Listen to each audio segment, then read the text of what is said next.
Com relação ao PSA, eu já vi algumas campanhas rodando isso em YouTube, né? Aliás, temos que filtrar muito bem os conteúdos que a gente assiste, principalmente se você está passando por algum momento de procura de conteúdo, acesse o canal desses caras aqui, @Urocamp, tanto no Instagram quanto também no YouTube, porque ali tem muito material de qualidade dito por pessoas que são referências no que fazem. Porque eu já vi vários vídeos de pessoas falando que só o PSA resolve. Cara, eu denuncio esse vídeo. Porque não é possível isso. Não é assim, é. Não. Tem que haver o toque. Tem uma ressalva, né? Para aquele paciente que não quer de forma nenhuma, a gente tem algumas alternativas. Existe um exame, eu não sei se você chegou a fazer na época, que é a ressonância de próstata. A ressonância ela tem uma sensibilidade muito alta, até superior ao toque. Mas para título de saúde pública, é algo inviável você fazer ressonância. É um exame caro, demorado para fazer. Então, ninguém vai incentivar você ir no urologista para fazer uma ressonância anual. Essa conduta não existe. Mas para aquele paciente que, por motivo religioso, ele pode ter essa abertura com o médico. Falar, infelizmente não dá, doutor. Ninguém vai obrigar ninguém a fazer toque, né? Entendi. Mas que é uma orientação, e você é a prova viva disso, de que faz-se o diagnóstico pelo toque, e isso é inegável. Agora, o valor do toque retal, com as novas tecnologias, esperamos que daqui a pouco tenha alguma coisa mais prática e acessível para todo mundo, né? Mas hoje ainda tem muita validade o toque. É indispensável, a menos que o paciente tenha esse tipo de restrição e não aceite, né? Entendi. E aproveitando o gancho aí, muitos pacientes vêm com essa ideia que o Dr. Paulo comentou, que, poxa, mas hoje a gente faz cirurgia robótica, a gente faz cirurgia por laser, a gente faz, né? O homem chegou na Lua, mas não existe nenhum exame que possa substituir o exame de toque, pô. Né? Então, e a gente tem que falar, pô, não, realmente, pô, doutora, eu vou sentar, vou deitar aqui, você vai colocar o dedo e não tem nada, não é possível. Não é possível. Infelizmente, no rastreio ali não há nada ainda que a gente consiga. Porque, na verdade, a próstata é uma glândula, né? E o toque, a gente consegue acessar essa glândula pelo reto. E a gente consegue definir a consistência dela. Então, a próstata, ela pode produzir o PSA de uma forma um pouco mais elevada, que é o antígeno prostático específico, mas ela pode não produzir. Esse é o caso. Né? E aí, a gente consegue, nesses casos, identificar esse nódulo, que muitas vezes pode passar despercebido no exame de imagem.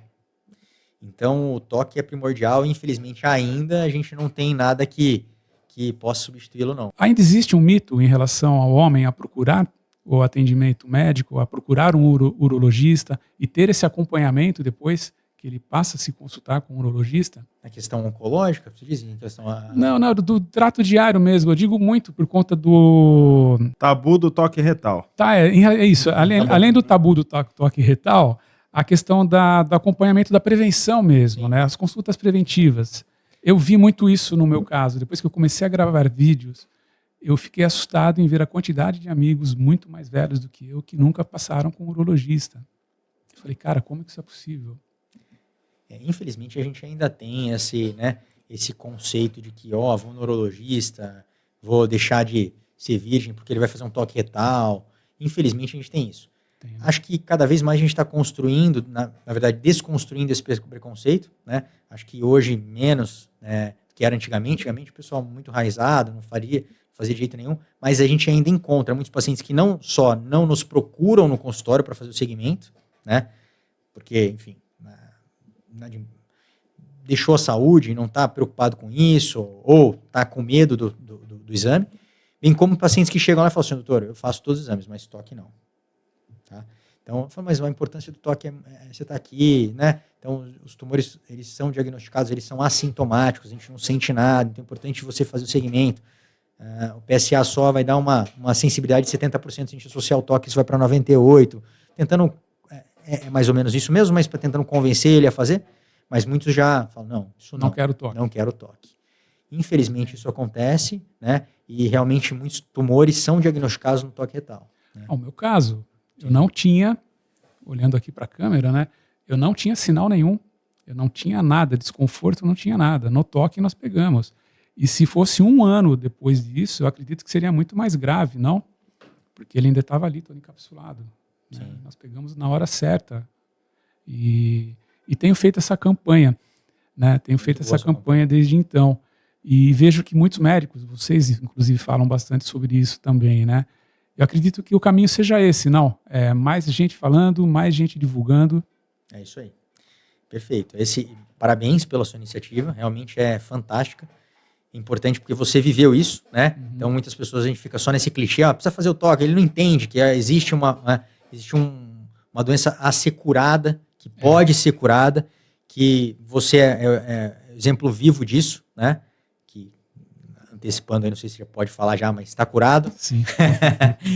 Graças ao diagnóstico precoce. Sim, graças então, realmente isso é muito importante. Os pacientes têm que entender, têm que aderir a isso, entender que se a gente diagnosticar precocemente, é um tumor que, eu até brinco para os pacientes, falo assim, se Deus me der um tumor, que dê um tumor de próstata bem diagnosticado e ser conduzido por um urologista, porque isso é cura.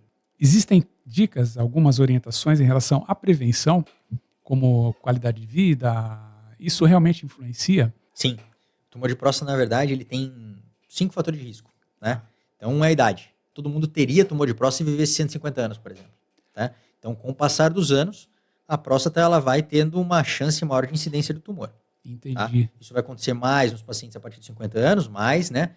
E a partir de, mas uma incidência maior a partir dos 60 anos. A outra questão é o caráter familiar. Então, paciente que tem um histórico familiar, normalmente principalmente paciente com parente de primeiro grau, isso inclui, né? Primeiro grau aí, pai, né? Avô, tio. Então, isso vai dar uma incidência pelo menos 3 vezes maior. Outra coisa é a etnia. Paciente com raça negra, ele tem uma predisposição maior a ter tumor de próstata. Então, os pacientes que, inclusive, que têm a raça negra, eles começam a fazer um rastreio um pouco mais cedo. A Sociedade Brasileira de Urologia recomenda que esses pacientes façam a partir dos 45 anos. 45, não a partir dos 50 anos como os outros. Sedentarismo e obesidade, né? Que é um fator de risco muito importante aí, que a gente sabe que são fatores relevantes aí e que tem uma incidência maior em tumor de próstata, né? E o sedentarismo.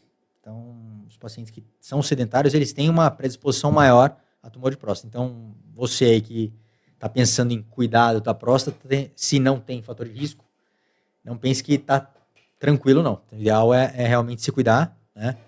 Ser magrinho e não ser sedentário. Pelo menos é o que você consegue fazer, porque a idade, fator de risco. Familiar você não consegue mudar. Etnia não consegue mudar. Genética? Então, genética não consegue. Então, o que você consegue fazer, o seu trabalho é esse.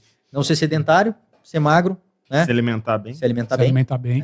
Então, essas questões já houveram várias. Mas come isso, come tomate, come... Já caíram tudo por terra. Que fala, ó, que consegue proteger o homem hoje é não ser sedentário, ser magro, não ser obeso, né? Então, exposição à luz solar. Então, são algumas coisas que realmente definem isso como fatores protetores da próstata. Não só a próstata, né? Esses cuidados é para a maioria de todos os tumores. Todos os tumores. A obesidade ela tem um fator inflamatório no organismo e que promove mutações celulares. Então, a maioria dos tumores tem incidência aumentada em pacientes obesos, por exemplo. Entendi. Assim como o tabagismo, né? Entendi.